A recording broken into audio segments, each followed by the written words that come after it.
will Mikel Arteta end up at Arsenal? He has travelled with the Manchester City side to Oxford. He is involved. Is that, to the outside, looks like a strange situation, but actually, is it quite normal in football in many ways? I think Pep, whatever's happening with Mikel Arteta, I think Pep Guardiola will be privy to it. So as much as, there's been reported pictures of Arsenal executives outside his house, I don't think it's all cloak and dagger. I think Pep will be aware of everything that's going on, and he might afford him the opportunity to go and do that. But I'm guessing Arteta at the moment is taking the time maybe to think about it, whether he does want to step out now. Maybe he sees himself as a future replacement for Pep. Well, that's the intriguing thing, because when we spoke to Pep a couple of weeks ago, I said this could get interesting here because apparently Everton are interested in Mikel, so to Arsenal. You're not going to be here forever. Is he not capable of stepping up? He said, yeah, he's good enough. So does it potentially tell us, because we don't know what Pep's situation is. We know he's got another year to go, but that'll be 4 years. He's never done any longer than that. Plus, the release clause has been mooted about. Yes. So does this tell us that either Pep isn't going? Because if he was going, surely Arteta would say to Man City, well, look, if he's going, I'll aim with a shout, we're taking over here. Only Pep knows if he's going to stay, and the club, again, if that release clause is valid, they have an option to trigger it. So, as I said, there's only two key players, the board at Man City and Pep, that know. So Arteta has to make the decision for his own career. He is a capable coach, and that's the thing. We're talking about his role at Arsenal won't be a manager in the sort of archetypal mould. It will be a head coach with the director of football controlling those transfers going in and out. And he has to deal with some big egos. So it's going to be, people talk about the big role. I mentioned before that I think the director of football has got the most important role there. He has to get the right players in to change that club around. Get the right players with the right quality. A good head coach like Arteta can start pushing Arsenal in the right direction. Where do you stand, both of you, on the fact that it is, of course, his first job? If he takes it, nothing guaranteed, but for purposes of discussion, let's assume he's going to take the job. I mean, you don't get chief execs coming around your house on the off chance, do you? Is it a risk, the fact that a club the size of Arsenal are prepared to go with somebody who's not managed or coached a team before, or not? No, it is a risk. I think, like I say, Arsenal fans are some of the most expectant fans, I think, in world football. It's obviously well documented, all these fan TV programmes and stuff like that, you know. But it's a massive club. So you would have thought Ancelotti would have been maybe, he got sacked the day before, maybe he would have been breaking his neck to get in there. But the fact that he's sort of, I guess, acceptant of it and, he's looking at Everton, shows me that there's probably more to do behind the scenes and with budgets and things like that than we all think. And that's why, for Arteta, it might be that he is the right man, since, we look at, again, don't like using Frank as the example, but what he could do at Chelsea with no window, having to bring in the players that he has done, and he's done so well. But he had the year at Derby. Yeah, but I understand Different scenario. Yeah. In fact, Curtis, we just had some breaking news in Pep Guardiola has just been quoted as saying he expects Mikel Arteta to be appointed as the new Arsenal manager. Okay. Well, yeah. Well, that just shows that, they're looking to build something.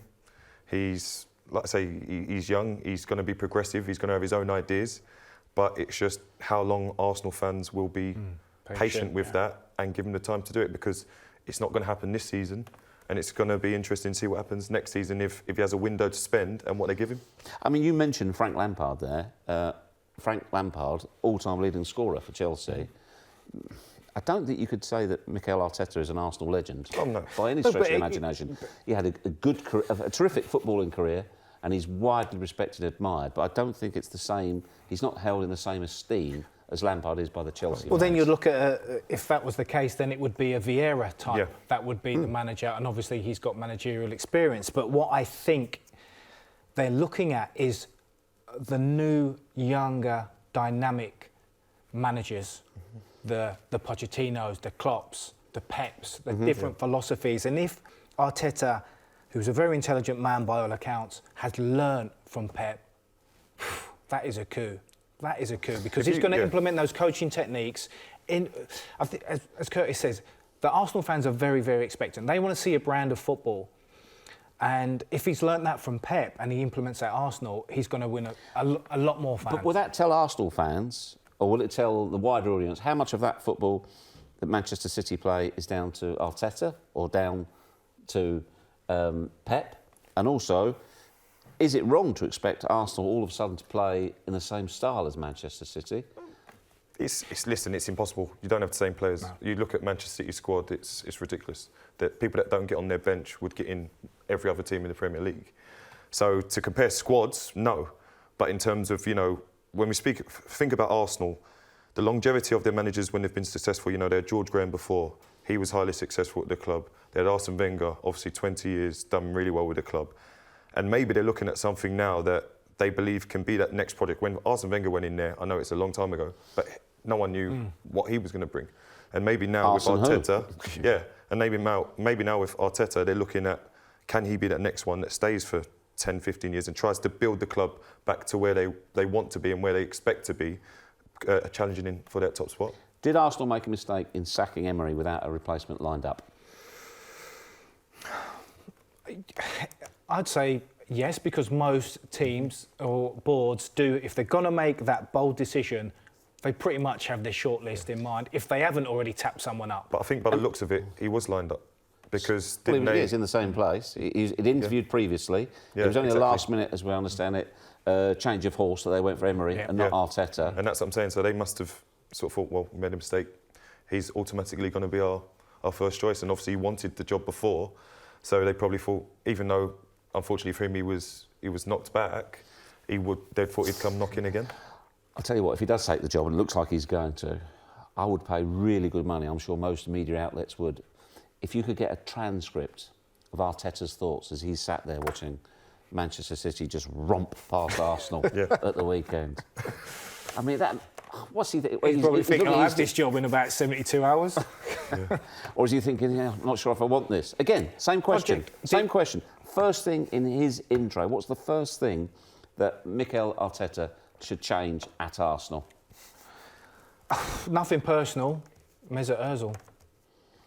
I think this guy is so Marmite. You love him or hate him, but I take it you don't love him. It baffles me how Arsenal in the first place gave him the contract of that reputed amount, that sum of money they're paying for the output that he gives.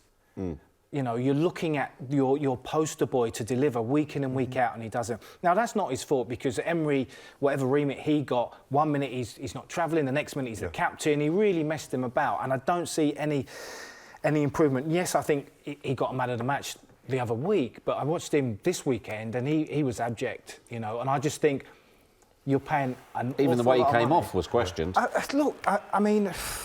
It's difficult. He's the guy that's supposed to be leading that team. And I can't say it was embarrassing, but what I would say is I think the Premier League has bypassed him. I think year on year the Premier League gets faster, more physical. He plays at his pace and always will do. And he's elegant and it's nice and it's pretty, but it's almost that luxury item. You don't see the top teams now carry anyone. And I think Arsenal carried Mesut Ozil for far too long. Is he really the biggest problem at Arsenal for you, Curtis? No, I think... you didn't ask me that. No, I didn't say the biggest problem. You asked me what he's got to deal with first. Yeah. Yes. Well, surely you deal with the biggest problem first. I think... Well, you said Ozil. There's many. Midfield or defence. Yeah, Cool. I think defence, obviously, being a defender, I've never been fortunate enough to play at the Arsenal level, but I think it's clear to see that, obviously... Again, when you think of these Arsenal fans, they're always complaining about the defence. Well, I've got two centre halves here tonight. When you look at Arsenal, in particular the centre halves, what do you make of it? I think the biggest thing, people said about they signed David Luiz in the summer and he wasn't the defender they wanted. I think David Luiz, when he's played really well, he's played alongside a John Terry, alongside a Gary Cahill, that are going to be the out-and-out defender and sort of help him with the reins, I guess. Yeah. But now he's playing alongside a Mustafi or a Socrates who are very similar to him. that's why I guess the organisational side of it just is non-existent. You know, it's difficult to see how they're going to improve it because they can't go out and spend the money that are touted for top defenders now is like Harry Maguire, 80 million. Yeah. So it's going to be hard to improve it straight away. But again, I don't know if Arteta will go in and want to be working on defence or whether he'll want his team to be on the front foot. But that team, whatever centre-half pairing they have, they're always been exposed. And recently, Torreira gets back in, but Torreira's the only sort of ball winner in that side. You play another elegant player, a Guendouzi in midfield, very, very pretty on the ball, pretty with the hair, whatever you want to say, but you need steel. You know, and you think about the players that Arsenal have had in midfield, the Vieiras, the Petits, that have so no protection for you. No protection for those centre-halves. They get exposed, and that is why everyone says the defence. But there are problems in front of that defence as well.